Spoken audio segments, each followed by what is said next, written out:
இலங்கையினுடைய உலமா சபையிலேயே அங்கம் வகிக்கக்கூடிய உலமாக்கள் அல்லாஹ்வுடைய தூதருக்கு அல்லாஹ்வால் வழங்கப்பட்ட திருமறை குர்ஆன்கள் இலங்கைக்கு நுழைவதையே தடுத்து இருக்கிறார்கள். அபூ ஜஹல், உத்துபா, ஷைபா உள்ளிட்ட மாபெரும் இஸ்லாத்தின் எதிரிகள் என்ன வேலையை பார்க்கறதுக்கு ட்ரை பண்ணாங்களோ அதே வேலையை இவங்க பண்ணியிருக்கிறாங்களா இல்லையா? ஞானசார தேரர் எதுக்கு ட்ரை பண்ணாரோ அதே வேலையை இவர்கள் செய்திருக்கிறார்களா இல்லையா? இதெல்லாம் செய்யறதுக்கு முதல்ல மனசாட்சி வேணும். அதுக்கு பிறகு அல்லாஹ்வோட பயம் இருக்கான்னு நம்ம யோசிக்கணும். இவ்வளவு அநியாயத்தை பண்ணிட்டு குர்ஆனை ரிலீஸ் பண்ண முடியல உங்களால தான் என்று சொல்லி எத்தனையோ முறை இலங்கை இஸ்லாமியர்கள் கூக்குரலிட்டு கத்தினதுக்கு பிறகு என்ன பண்ணாங்கன்னா, ஒரு 2 மாசத்துக்கு முன்னாடி ரிவ்யூ கமிட்டியால இந்த குர்ஆனை ரிலீஸ் பண்ணுவதற்கு எங்களுக்கு ஆட்சேபனை இல்லை அப்படின்னு சொல்லி ஒரு கடிதத்தை கொடுத்தாங்க. பத்திரிகைகள்ல நல்லவன் வேஷம் போட ஆரம்பித்திருக்கிறார்கள். சுங்கத்தில் உள்ள அல் குர்ஆன் மொழிபெயர்ப்பு பிரதிகளை விடுவிக்க அரசாங்கமே உடனடி நடவடிக்கை எடுக்க வேண்டும் மீளாய்வு குழு வலியுறுத்தியது என்கிறார் ஷேக் அர்கம் நுராமீத். இப்ப யார் முடிவெடுக்கணும்? சுங்க திணைக்களமே முடிவெடுக்க வேண்டும் அப்படின்னு சொல்லி சொல்றாரு. கோட்டாட காலத்துல அவனுடைய அல்லக்கைகளாக இருந்து இந்த அநியாயத்தை இனவாதிகள் கூட செய்யாத வேலையை இந்த மீளாய்வு குழு செய்தது. ஆனா தலைப்பு எப்படி போட்டிருக்கு? குர்ஆனுக்கு இலங்கையில் எப்போதும் தடை இல்லை, தவறான பிரச்சாரங்களுக்கு மீளாய்வு குழு முற்றுப்புள்ளி. பாவம் ஓரிடம் பழி வேறிடமா? இவர்களை உலமாக்கல் என்று யாராவது பிரச்சாரத்துக்கு எடுக்கிறீர்கள் என்றால் முதலில் இந்த குர்ஆன்களை விடுவித்து விட்டு பிரச்சாரத்துக்கு வர சொல்லுங்க. அல்லாஹ்வோட வேதத்தை தடுத்ததுக்கு பிறகு இவங்களை கூப்பிட்டு வச்சு என்ன பயான் கேட்க வேண்டி இருக்குது? அல்லாஹ்வுடைய வேதத்தை தடுத்தவங்களை வச்சு என்ன மார்க்கம் நம்ம தெரிஞ்சு கொள்ள வேண்டி இருக்குது? அர்கம் நூராமீத் பேட்டியில் என்ன சொல்றாருன்னு கேட்டா, இந்த ரிவ்யூ கமிட்டி அமைச்சது ஏபிஎம் அஷ்ரஃப். இந்த ஏபிஎம் அஷ்ரஃபை பத்தி தனியாக பேச வேண்டி வரும். முழு இஸ்லாமிய சமூகத்தையும் இனவாதிகளுக்காக தாரை வார்த்து கொடுப்பதற்கு தயாரானவர் ஏபிஎம் அஷ்ரஃப்.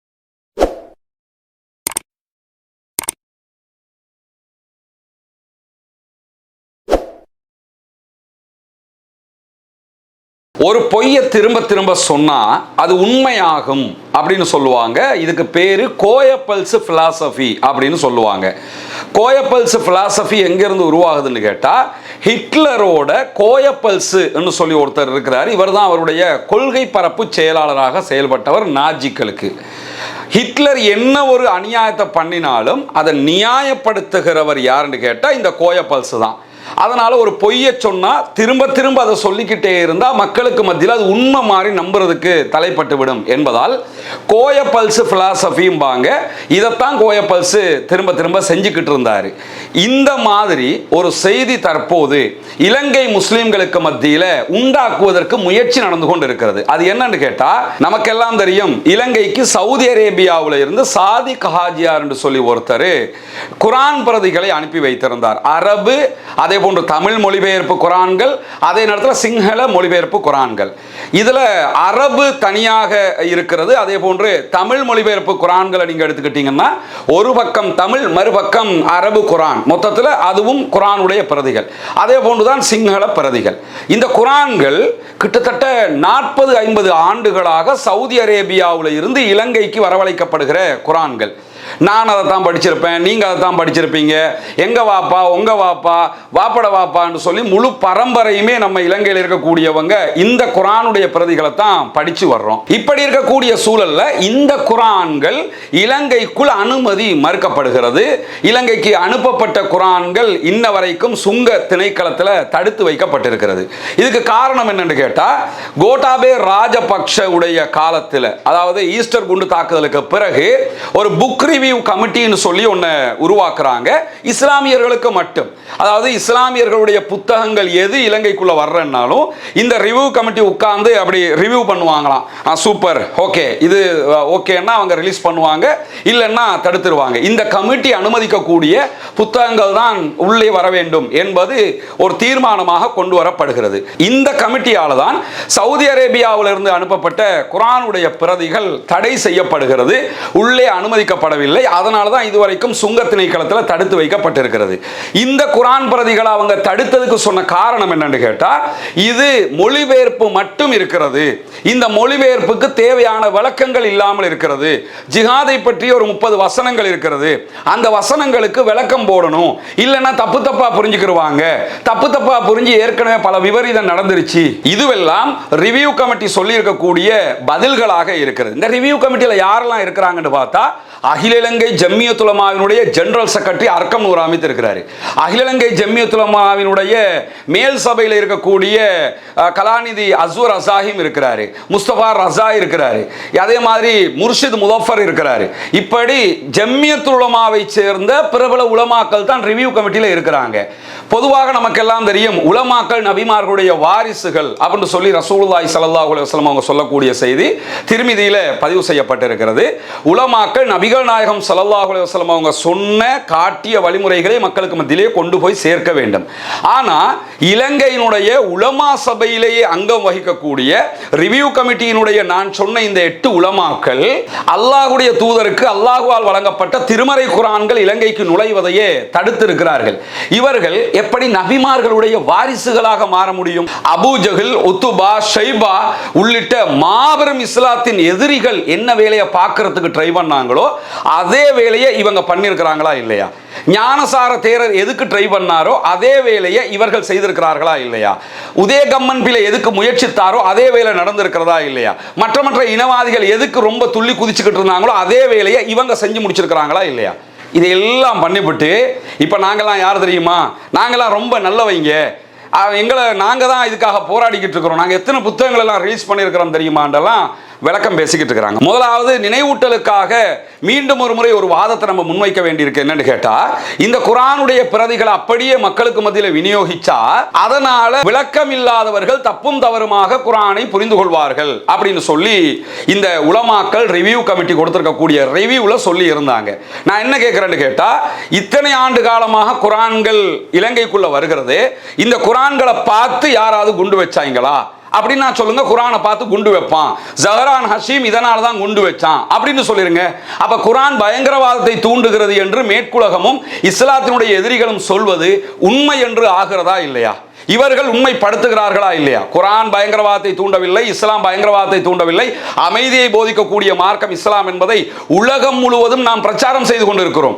இஸ்லாமியர்கள் தொடர்ந்து பிரச்சாரம் பண்ணிக்கிட்டு இருக்கிறோம். ஆனா இலங்கையினுடைய இந்த ஜம்மியத் உலமாவில் அங்கம் வைத்திருக்கக்கூடிய உலமாக்கள் இந்த குர்ஆனை படிச்சா தப்புந்தவருமா குர்ஆனை புரிஞ்சுக்கிடுவாங்க, அதனால பிரச்சனை வந்துடும் அப்படிங்கிறாங்க. இப்ப நான் என்ன கேட்கிறேன்னு கேட்டா, ஜஹரான் இந்த குர்ஆனை பார்த்து தான் குண்டு வைத்தானா? அப்படின்னா அரபுலயே நீங்க குர்ஆனை உள்ள வரக்கூடாதுன்னு சொல்லி தடுக்கணும். காரணம் என்ன? ஜஹரான் அரபுல தான் எல்லாத்தையும் படிச்சான். அப்ப அரபுல படிச்சதுனால அரபுலே உள்ள விடாதீங்க. மதரசாக்கள் உலமாக்கள் எல்லாம் அரபுல தான் குர்ஆனை படிக்கிறாங்க. இந்த 30 வசனத்துக்கு அரபு குர்ஆன்லயும் விளக்கம் போட்டு கிடையாதுல்ல. அரபு குர்ஆன் அப்படியே தான் இருக்கிறது. ஹாஃபிதுகள் அரபுல தான் மொத்தமாக மனப்பாடம் பண்றாங்க. அவங்களுக்கு எல்லாம் என்ன பதில் சொல்ல போறீங்க? இதுல இருக்கக்கூடிய மிகப்பெரிய அநியாயம் என்ன தெரியுமா? குர்ஆனை தடுப்பதற்கு அவர்கள் கொடுத்திருக்கக்கூடிய ரிவ்யூல என்ன போட்டிருக்காங்கன்னா, ஹை ரிஸ்க் லோ ரிஸ்க் என்றெல்லாம் எழுதியிருக்கிறாங்க. குர்ஆனை உள்ளே விடுவது ஹை ரிஸ்க் லோ ரிஸ்க் என்றெல்லாம் பிரித்து ரிஸ்க் ஆக்கி இருக்கிறாங்க. இது பெரிய பிரச்சனை. இதெல்லாம் செய்யறதுக்கு முதல்ல மனசாட்சி வேணும். அதுக்கு பிறகு அல்லாஹ்வோட பயம் இருக்கான்னு நம்ம யோசிக்கணும். இவ்வளவு அநியாயத்தை பண்ணிட்டு குர்ஆனை ரிலீஸ் பண்ண முடியல உங்களால தான் என்று சொல்லி எத்தனையோ முறை இலங்கை இஸ்லாமியர்கள் கூக்குரலிட்டு கத்தினதுக்கு பிறகு என்ன பண்ணாங்கன்னா, ஒரு 2 மாசத்துக்கு முன்னாடி ரிவ்யூ கமிட்டியால இந்த குர்ஆனை ரிலீஸ் பண்ணுவதற்கு எங்களுக்கு ஆட்சேபனை இல்லை அப்படின்னு சொல்லி ஒரு கடிதத்தை கொடுத்தாங்க. கொடுத்ததோட நிறுத்தியிருக்கலாமா இல்லையா? மூடிக்கிட்டு இருந்திருக்கலாமா இல்லையா? என்ன பண்றாங்கன்னு கேட்டா, இப்ப கொஞ்சம் ஆறிடுச்சு இல்ல, பத்திரிகைகள்ல நல்லவன் வேஷம் போட ஆரம்பித்திருக்கிறார்கள். கடந்த வாரம், இந்த வாரம் கிடையாது, கடந்த வார விடிவெள்ளி பத்திரிகையில அர்க்கம் நூர் ஹமீத் இந்த ரிவ்யூ கமிட்டியினுடைய மிக முக்கியமானவர், ஜம்மியத் உலமாவுடைய ஜெனரல் செக்ரட்டரி, அவர் கொடுத்திருக்கக்கூடிய ஒரு பேட்டி. அதுக்கு தலைப்பு என்னன்னு கேட்டா, சுங்கத்தில் உள்ள அல் குர்ஆன் மொழிபெயர்ப்பு பிரதிகளை விடுவிக்க அரசாங்கமே உடனடி நடவடிக்கை எடுக்க வேண்டும், மீளாய்வு குழு வலியுறுத்தியது என்கிறார் ஷேக் அர்க்கம் நூர் ஹமீத். இப்ப யார் முடிவெடுக்கணும்? சுங்க திணைக்களமே முடிவெடுக்க வேண்டும் அப்படின்னு சொல்லி சொல்றாரு. அதே மாதிரி தினகரன்ல 2 நாளைக்கு முன்னாடி ஒரு பேட்டி கொடுத்திருக்கிறாரு. அதுக்கு தலைப்பு என்ன போட்டிருக்கிறாங்கன்னு கேட்டா, அல் குர்ஆனுக்கு இலங்கையில் எப்போதும் தடையில்லை, தவறான பிரச்சாரங்களுக்கு மீளாய்வு குழு முற்றுப்புள்ளி அப்படின்னு போட்டிருக்கிறாங்க. குர்ஆனுக்கு எப்போதும் இலங்கையில தடை இல்லையா? அது உண்மைதானே? எப்பொழுதுமே தடை இல்லை. தடை செஞ்சது யாரு? நீங்க தான் தடை செஞ்சீங்க. கோட்டாட காலத்தில் அவனுடைய அல்லக்கைகளாக இருந்து இந்த அநியாயத்தை இனவாதிகள் கூட செய்யாத வேலையை இந்த மீளாய்வு குழு செய்தது. ஆனா தலைப்பு எப்படி போட்டிருக்கு? குர்ஆனுக்கு இலங்கையில் எப்போதும் தடையில்லை, தவறான பிரச்சாரங்களுக்கு மீளாய்வு குழு முற்றுப்புள்ளி. இந்த தவறான பிரச்சாரத்தை யார் இப்ப பண்ணினா? குர்ஆனுக்கு தடை தடை தடை என்று சொல்றது தவறான பிரச்சாரமா?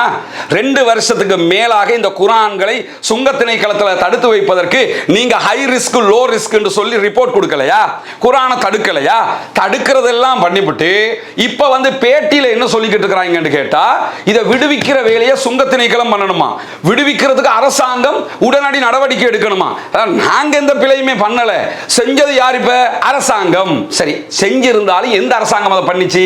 உங்களை வச்சுக்கிட்டு கோட்டாவுடைய அரசாங்கம் இந்த ஆட்டத்தை ஆடியது, ரணிலுடைய அரசாங்கம் இந்த ஆட்டத்தை ஆடியது.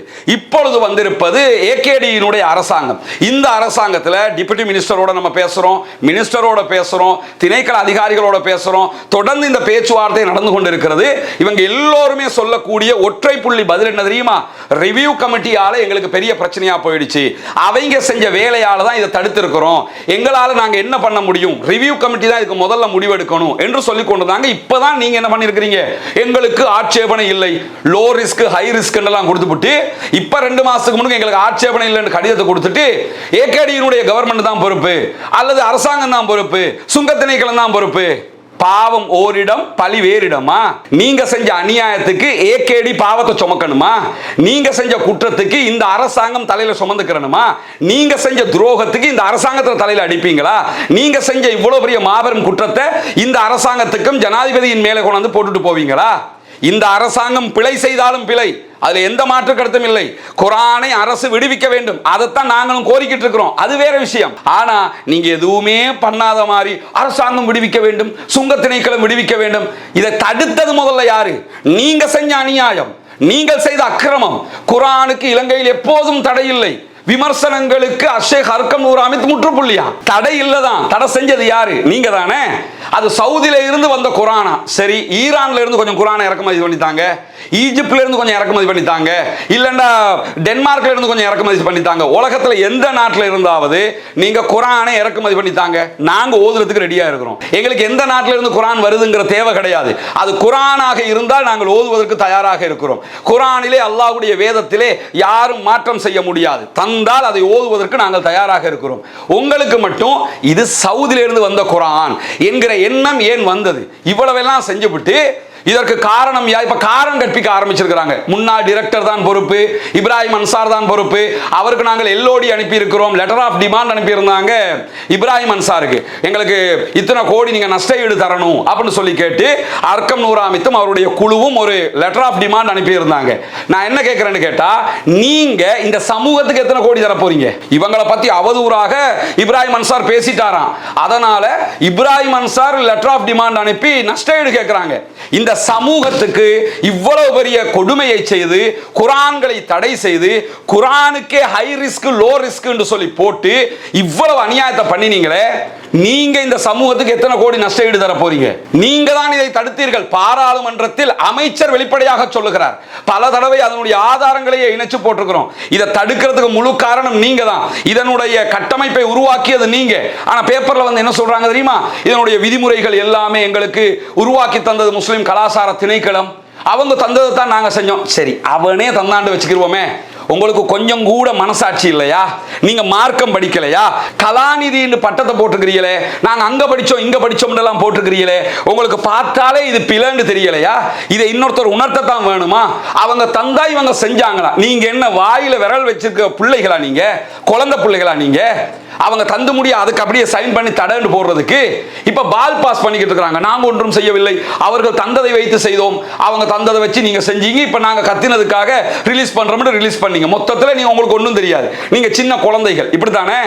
இதுல ஒருத்தர் இருக்காரு, இந்த முர்ஷித் முலாஃபர், இவர் எப்படின்னு கேட்டா இருக்கிற இடம் தெரியாம இருந்துட்டு போயிருவோம் அப்படின்ற மாதிரி இருக்கிறாரு. இவர் வெளிநாடுகளுக்கு பயானுக்கு போவாரு, அங்க போவார், இங்க வருவாரு, நமக்கும் இதுக்கும் எந்த சம்பந்தமும் இல்லை என்ற மாதிரி நினைச்சுக்கிட்டு இருக்கிறாரு. வீடியோவை பார்க்கிற சகோதரர்கள் புரிந்து கொள்ளுங்கள், இதிலே இருக்கிற 8 உலமாக்களும் செய்த மாபெரும் கொடுமை, மாபெரும் அநியாயம், அல்லாஹ்வுடைய வேதத்துக்கு செய்த துரோகம். இன்னைக்கு ஆளாளுக்கு தலைமறைவாகிற மாதிரி சம்பந்தமே இல்லாத மாதிரி இருக்கிறாங்க. இவர்களை உலமாக்கள் என்று யாராவது பிரச்சாரத்துக்கு எடுக்கிறீர்கள் என்றால் முதலில் இந்த குர்ஆன்களை விடுவித்து விட்டு பிரச்சாரத்துக்கு வர சொல்லுங்க. அல்லாஹ்வுடைய வேத வேதத்தை தடுத்ததுக்கு பிறகு இவங்களை கூப்பிட்டு வச்சு என்ன பயான் கேட்க வேண்டி இருக்குது? அல்லாஹ்வுடைய வேதத்தை தடுத்தவங்களை வச்சு என்ன மார்க்கம் நம்ம தெரிஞ்சு கொள்ள வேண்டி இருக்குது? அல்லாஹ்வுடைய வேதத்தை தடுத்தவர்களால் இந்த இஸ்லாத்தை எப்படி வளர்க்க முடியும்? செய்யறதெல்லாம் செஞ்சுவிட்டு இப்ப விடிவெளி பேப்பர்காரனை கூப்பிட்டு அவனுக்கு ஒரு பேட்டி, தினகரனை கூப்பிட்டு அவனுக்கு ஒரு பேட்டி, அடுத்த நாளைக்கு வீரகேசரியை கூப்பிட்டு அவனுக்கு ஒரு பேட்டி. நாங்கெல்லாம் ரொம்ப நல்லவங்க, இனி அனுரோட அரசாங்கம் தான் பார்த்துக்கிறணும். பாவம் செய்தது நீங்கள், பழியை சுமக்க வேண்டியது அனுர கவர்மெண்டா? குற்றம் செய்தது நீங்கள், குற்றத்திற்கு பொறுப்பாளியாக வேண்டியது இந்த அரசாங்கமா? அப்படியே பால் பாஸ் பண்ணிட்டு தப்பிச்சு போயிடலாம்னு நினைக்கிறாங்க. இதுல ஒரு விஷயம் நடந்திருக்கு. என்னன்னு கேட்டா, இந்த விடிவெள்ளியினுடைய பேட்டியை நீங்க எடுத்து பாத்தீங்கன்னா, இந்த ரிவ்யூ கமிட்டியை போட்டது யாரு அப்படின்னு சொல்லும் போது அர்க்கம் நூர் ஹமீத் பேட்டியில் என்ன சொல்றாரு கேட்டா, இந்த ரிவ்யூ கமிட்டி அமைச்சது ஏபிஎம் அஷ்ரஃப். நான் கடைசி வீடியோவில் ஒரு செய்தி சொன்னேன், இந்த ஏபிஎம் அஷ்ரஃபை பத்தி தனியாக பேச வேண்டி வரும்.